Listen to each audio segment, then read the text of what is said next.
Good day mga ka-Wizard Moto, at welcome back ulit sa ating channel.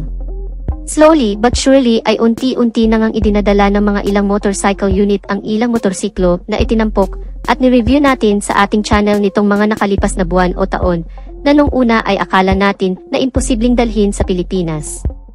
Katulad na lamang ng Kymco KR V160, Fecon Venture 150, Aprilia Is RGT 200, Skygo Lifan Kipi V150, Isway Jet X150, Suzuki Avenis 125, at iba pa.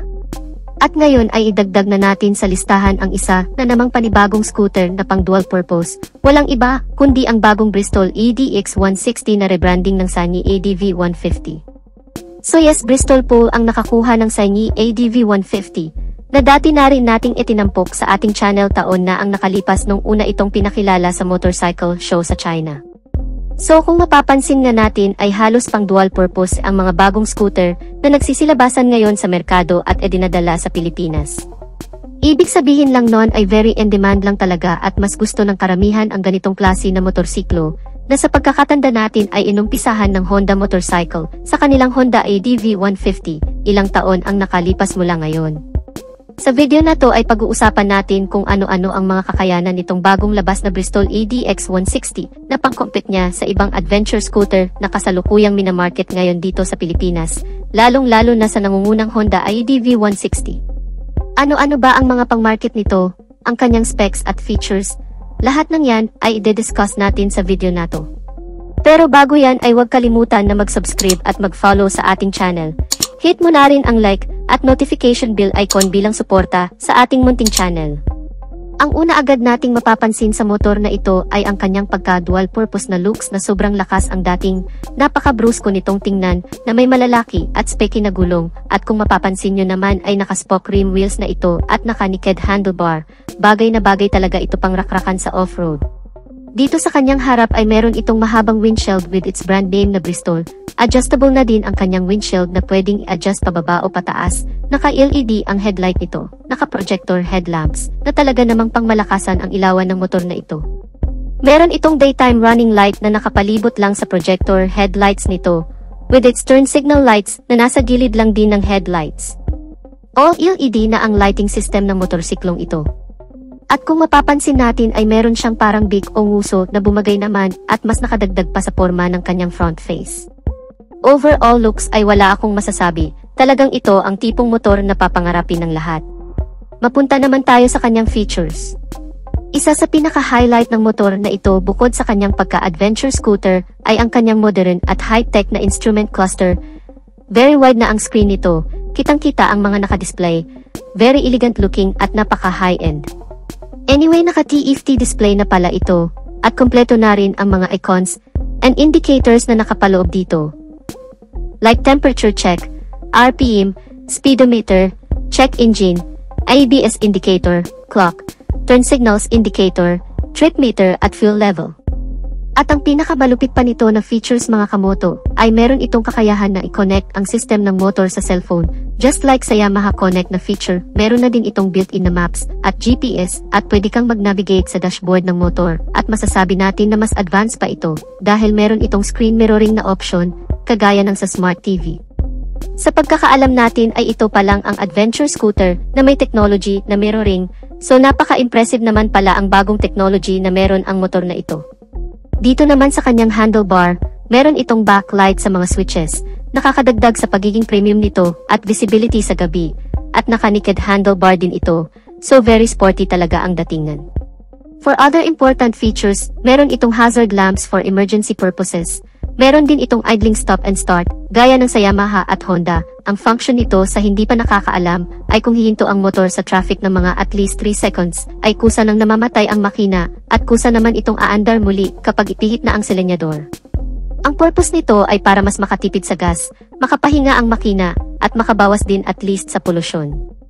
In terms naman sa safety features ay meron itong single channel ABS o anti-lock braking system na pwede mong i-switch off and on, at alam na natin ang function ng ABS, piniprevent nito ang pagka-lock ng gulong kung sakaling merong biglaang pagpreno na pwedeng magresulta sa pagkadulas at pagkasemplang.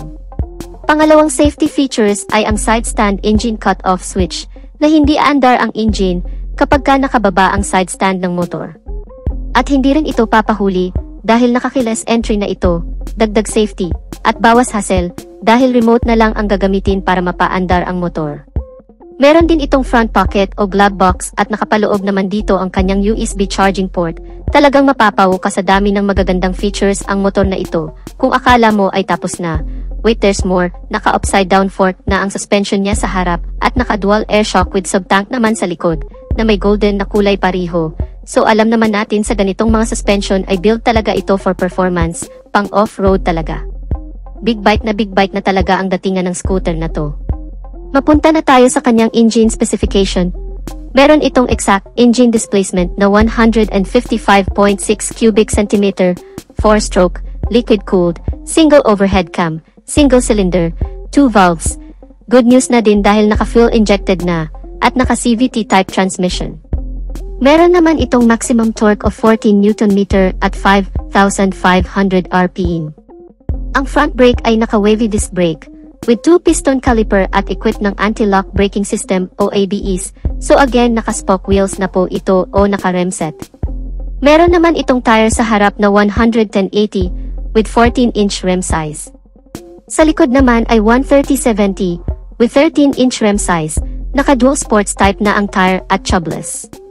Rear brake ay naka-single disc brake, 1-piston caliper at wala pong ABS system, sa harap lang po ang may anti-lock braking system. Fuel tank capacity ay 11 liters so hindi na rin masama. Meron naman itong average fuel consumption na 43 km per liter at ang fuel tank niya ay nasa central spine na hindi mo na kailangan buksan ang upuan para magpagas. Seat height ay 790 so medyo may kataasan ng kaunti pero kaya pa rin naman ng mga 5 plot basta marunong ka lang talagang humawak at magdala ng motorsiklo. Overall na bigat naman ay nasa 137 kilograms. So medyo magaan lang, at may wheelbase na 1,330 mm. Ang kanyang underseat compartment naman ay very spacious na din at kasya ang isang full face na helmet at may extended na space pa para paglagyan ng ibang mga gamit. Naka 2 ton pala ang upuan ng scooter na to.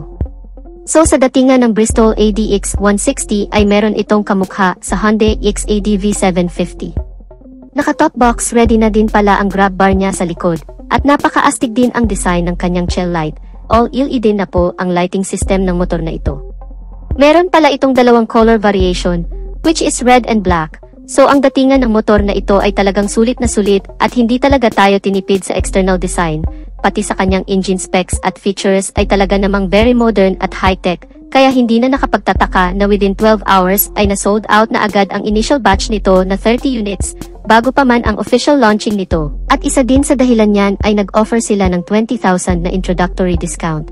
So mabibili mo na lang siya sa halagang 158,000 pesos, instead of 178,000 pesos na kanya namang suggested retail price. So ano ang masasabi mo sa bagong adventure scooter na Bristol ADX 160? Just comment your thoughts in the comment section below. At dito na natin tatapusin ang video natin mga ka-Wizard Moto. Sana nagustuhan ninyo ang video, at kung nagustuhan nyo ay pakipindot ang like button bilang suporta na rin sa ating channel, at sa mga hindi pa nakasubscribe ay inaanyayahan ko kayo kapatid na mag-subscribe sa aking channel, para lagi tayong updated sa mga videos na i-upload ko pa. Maraming salamat sa walang sawang pagsuporta. Ride safe and God bless.